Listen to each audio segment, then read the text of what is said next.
아이들이 좀 간과하거나 잘 모르는 케이스들이 있어요. 예를 들어서 내일의 주인공은 바로 너의 내신이 3점 초중반인데 그 대학의 산출 방식, 반영 방식에 따라서 어떤 대학에서는 그냥 그 내신 그대로 3점 초중반의 내신 그대로 산출이 되는 대학도 있지만 대학의 본인의 학습 그 성적 구조에 따라서는 2점 중반 또는 심지어 2점 초반으로 반영 대학도 있죠. 이러한 대학들은 또 여러 개가 좀 있을 텐데 찾는 방법 또는 어떤 대학들이 있을까요? 저한테 이렇게 학생들이 찾아와요. 그러면 선생님 저 내신 얼마예요? 그러면은 그것이 네 내신이 아닌데 라고 다시 얘기를 해주죠. 저 내신 3.1이에요 그러면은 너 대학 어디 가고 싶어? 그럼 저 A라는 대학이요 또는 B라는 대학이요. 그럼 너 가서 A라는 대학의 네 산출 방식이 얼마고 B라는 대학의 네 산출 방식이 뭔지 정확히 알아와 라고 얘기를 해줘요. 그렇죠. 왜 그러냐면은 내가 갖고 있는 이 3.1등급은 내 학교 생활기록부에서 나타나는 산술적인 그 평균 등급이잖아요. 그렇죠. 근데 대학마다 이제 반영 비율이라든가 반영 과목이 다르기 때문에 또 특정 대학도 반영하는 대학이 있잖아요. 네. 근데 거기에 따라 내신 등급이 정말 롤러코스터를 타요. 그렇기 때문에 그 대학을 내가 가고 싶은 대학에 맞는 산출 내신을 갖고 와라라고 해야 정확한 상담이 이루어지기 때문에 그렇게 하는 편입니다. 그렇죠. 네. 그럼 그런 내신은 어떻게 알 수 있어요, 애들이? 어디서 입력을 해요? 학생들이 가장 먼저 접할 수 있는 건 당연히 대학 어디가. 대학 어디가? 대학 어디가에는 내신 점수를 입력을 하나하나 꼼꼼히 하세요. 하나하나 간편으로 하는 게 아니고 정밀로 하나하나 다 수기로 다 입력해갖고 그렇죠. 해야지 대학마다 내신 산출이 정확히 나오고 네. 환산 점수까지 나와요. 네. 그리고 정확한 것은 내신 등급을 보지 마시고 환산 등급의 환산 점수라는 게 있어요. 그렇죠, 그렇죠. 그 환산 점수가 더 정확하기 때문에 네. 이제는 그것을 좀 더 면밀히 봐야 될 필요성이 있어요. 이러한 대학들이 몇 개 있죠. 그렇죠. 말씀드린 대로 저는 이제 상위권 대학으로 환산 점수를 꼭 봐야 되는 대학이라면 연세대와 한국외대는 환산 점수를 꼭 산출을 해야 될 것이고, 이제 그 밑에 대학으로 내려가면 이제 뭐 국영수사 전 과목을 보지 않고 일부 과목만 보는 대학교 또는 일부 학기를 좀 가중치를 주는 대학교, 이런 식이라면 그 대학들에 대한 본인의 환산 점수는 꼭 알고 있어야 된다고 생각합니다. 많이 차이가 나죠. 그렇죠.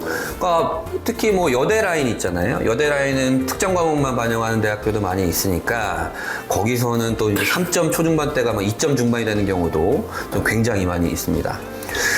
그 다음에 이제 수시 지원을 한 후에 아이들이 이제 불합격을 하는 케이스가 좀 많은데 그 큰 이유 중에 하나가 이제 수능 최저죠.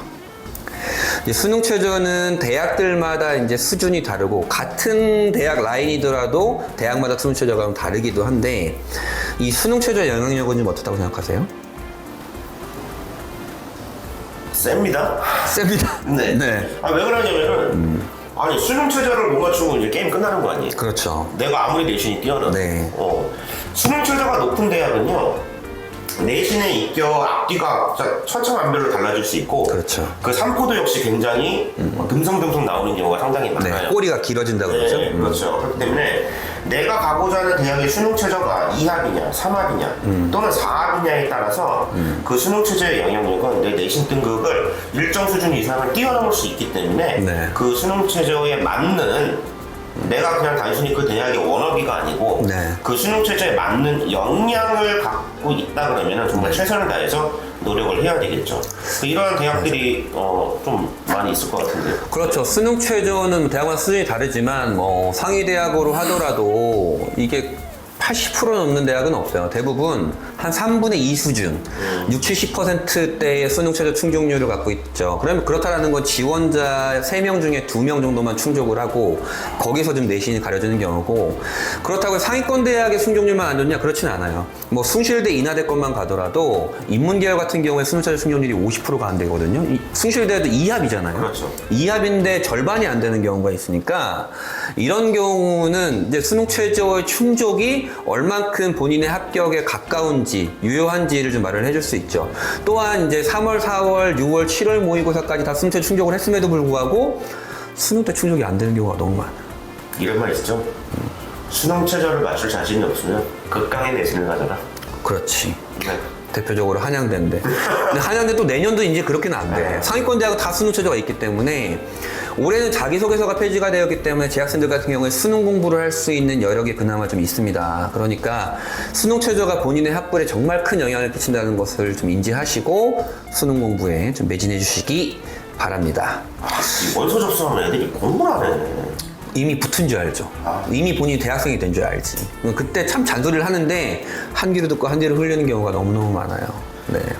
또 질문 드릴게요. 지금 최근 트렌드?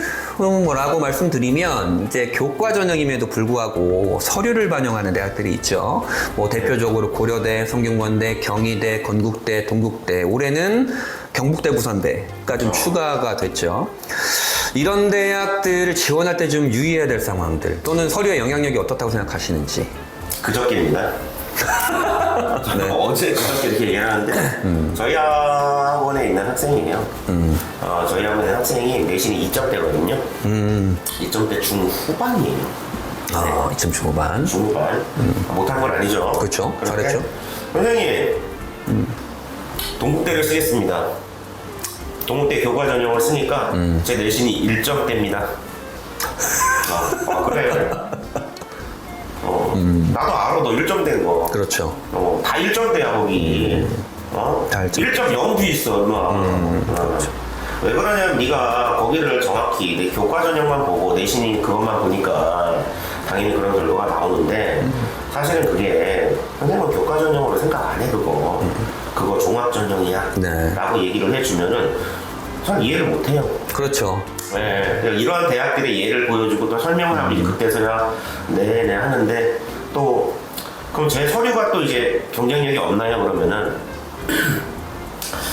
서류의 경쟁력보다 저는 어떻게 보면 교과 편성의 경쟁력. 그렇죠. 교과 이술 어떻게 하느냐가 중요하죠. 교과 편성의 경쟁력을 보는 거기 때문에 여러 번을 지원했을 때 네가 이 대학을 잡고 가면은 나머지의 대학에 대한 마지노선, 심리적 마지노선 대학이 무너질 것 같다. 그렇죠. 대신에 이걸 버리고 안정적인 대학을 한두 개를 잡고 차라리 네가 원하는 대학을 써라. 네. 그렇게 아이들을 유도를 하는 상황이에요. 그러니까 서류 평가를 하는 게 점점 늘어날 거예요. 그렇죠. 네, 그렇기 때문에 그러한 대학이 있다 그러면 단순히 교과 전형 메모리 되지 않았으면 좋을 것 같아요. 맞습니다. 특히 건국대, 동국대 같은 경우에는 내신의 급간 점수 차이가 굉장히 좀 적고, 네, 그다음에 그 대신에 서류 반영 비율은 뭐 30%밖에 안 되지만 이거 급간 차이는 꽤 크거든요. 그리고 동국대 입학사정관님께서 이제 옵셔널하게 얘기를 했죠. 이것은 종합전형과 같다.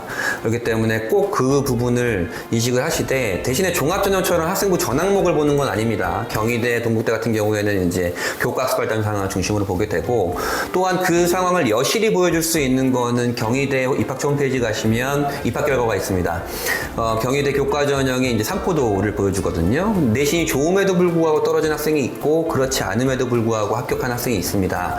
그러니까 서류의 경쟁력을 좀 무시하지 마시고 본인의 교과 이수 사항, 그다음에 세부능력 및 특기 사항 등을 면밀히 좀 판단하셔서 지원하시는 것이 좀 좋을 것 같습니다. 그리고 올해 이제 2024학년도 수시 또는 정시도 그렇지만 좀 상위권 학생들의 이슈 판도를 좀 뒤흔들 만한 큰 하나 이슈가 서울대가 과탐2 필수 응시를 좀 폐지를 했죠. 그렇죠. 이것의 영향력은 좀 어떨까요? 몰라요. 내년에 생각할 거예요. 내년에. 그런데 과탐2가 애들한테 부담이 됐잖아요. 그렇죠. 부담이 되니까 과탐2를 할 수 없는 애들이 이제 연대나 이제 고대 쪽으로 몰렸을 텐데 또는 메디컬로. 그렇죠. 근데 과탐2가 폐지가 되는 순간에 일단은 지원자, 서울대를 지원자의 경쟁률은 연대 고대 그동안 지원하지 못했던, 서울대를 지원 못했던 애들까지 올라간다 그러면은 서울대의 경쟁률도 올라갈 것이고 네. 거기에 따른 이제 입시 결과도 지금 같은 경우에는 좀 더 물론 지균이 뭐 그것만 다는 아니지만 그렇죠. 경쟁률이 올라간다는 것 자체가 일단은 변별을 할 수 있는 가능성이 커진다는 얘기잖아요. 그렇죠. 예, 그래서 좀 여러 가지 이 결과로 인해 연대 고대 아니 그 밑에 서성한까지 이 영향이 전체적인 크죠. 효과를 나름대로는 머릿속으로 정리 중에는 있습니다. 네. 가뜩이나 서울대 직유 같은 경우에 모집 인원도 굉장히 줄어든 상황인데 이제 과탐2 필승시가 폐지가 되면서 기존에 과탐2 학습에 대한 이제 부담감을 가지고 있었던 학생들이 메디컬로 빠지거나 그냥 연고대 교과 전형을 쓰는 경우도 많았었는데 그 아이들이 이제 서울대 직유 카드를 이제 한 장씩은 걸고 갈 거란 말이죠. 그러면 경쟁률 상승은 뭐 좀 불보듯이 뻔한 상황이 있을 거고 그렇다고 해서 이제 추천할 수 있는 인원은 한정돼 있으니까 엄청나게 뛰지는 않을 것 같아요.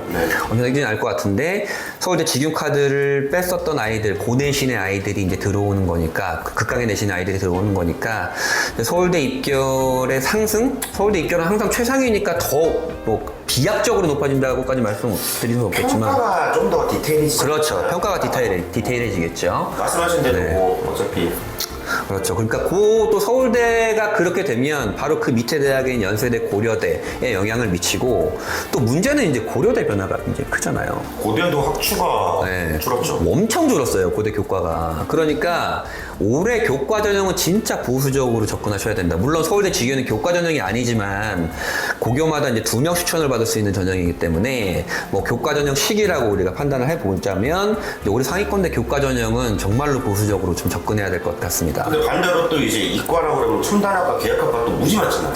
많이 늘어났죠. 그럼 이거하고 맞물리고 이거 머릿속으로 어떻게 해야 돼요, 이거?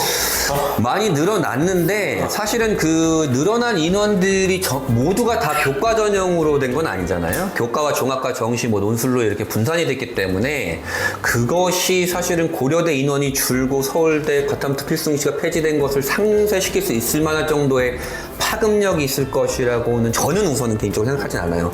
특히나 인문 계열은 완전히 피 터질 것 같고, 네, 또 그런 게 있죠.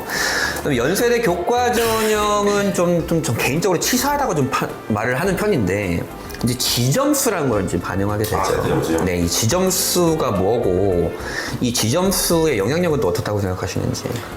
이 Z점수 같은 경우에는 아이들을 그 다른 집단의 아이들을 평가를 할 때 평가에 대한 정확한 척도가 없잖아요. 그렇죠. 예, 특히 이제 일반고끼리 내신이라든가 네.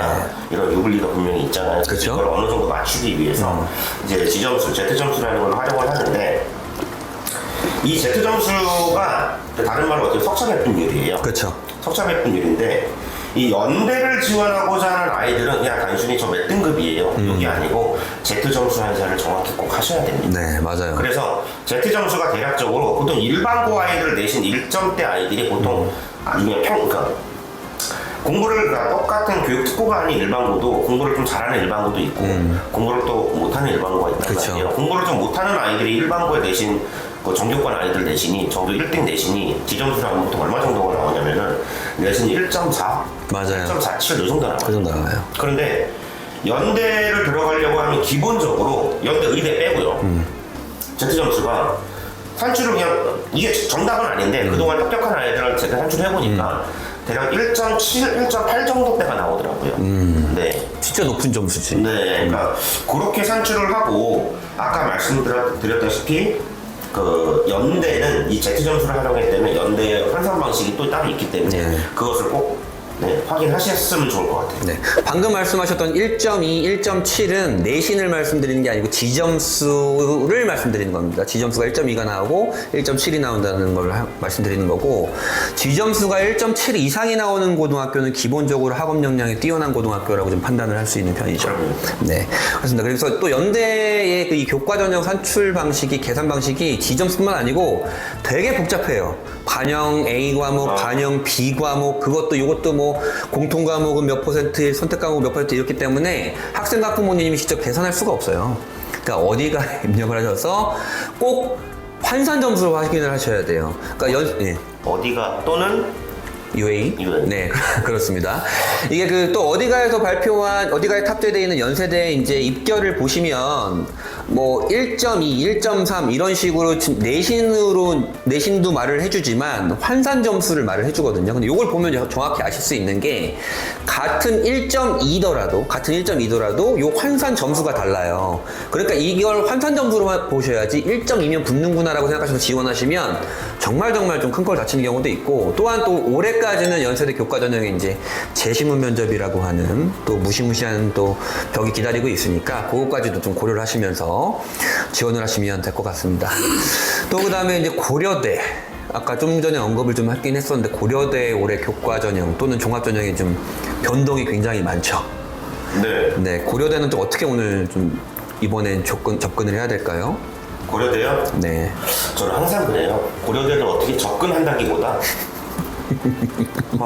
수능 최저가 먼저잖아요. 고려대는 그렇죠. 수능 최저를 맞출 수 있으면은 적정한 내신에 일단은 저는 질러보고 보는 거예요.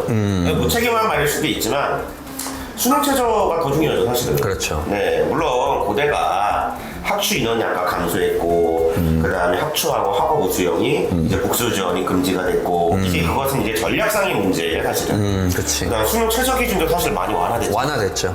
그러면은 우리가 수능 최저 기준이 완화가 되면 이제 저희들이 뻔히 생각하는 이제 입시의 결과가 작년 대비 조금 상승할 것이다.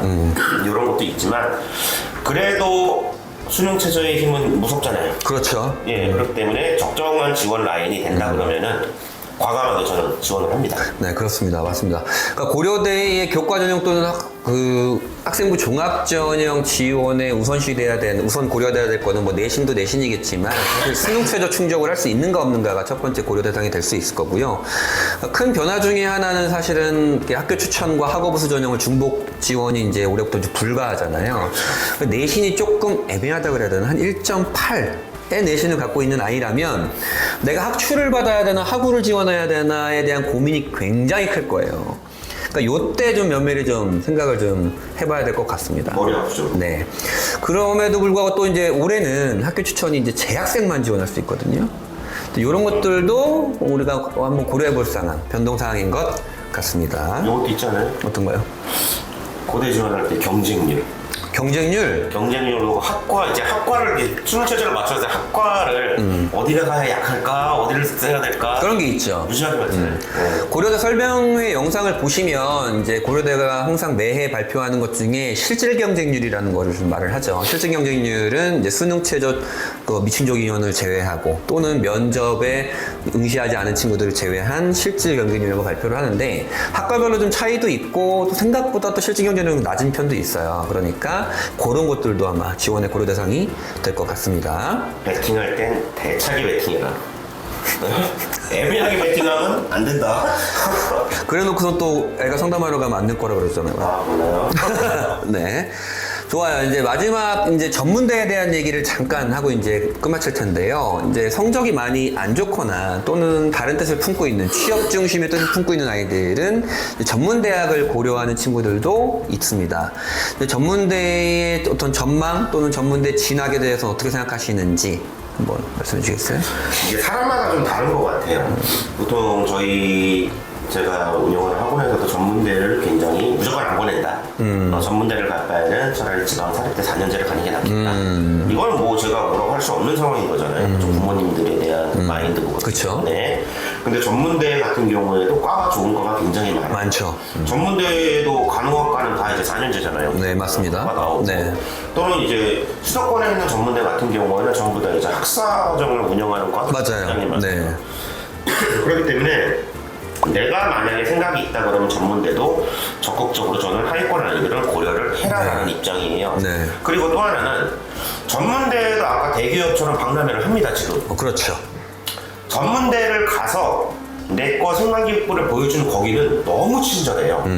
너 여기 있으면은 합격할 확률 아주 많어. 이렇게 얘기까지 해줍니다. 그치. 그리고 거기 가서 접수를 하잖아요.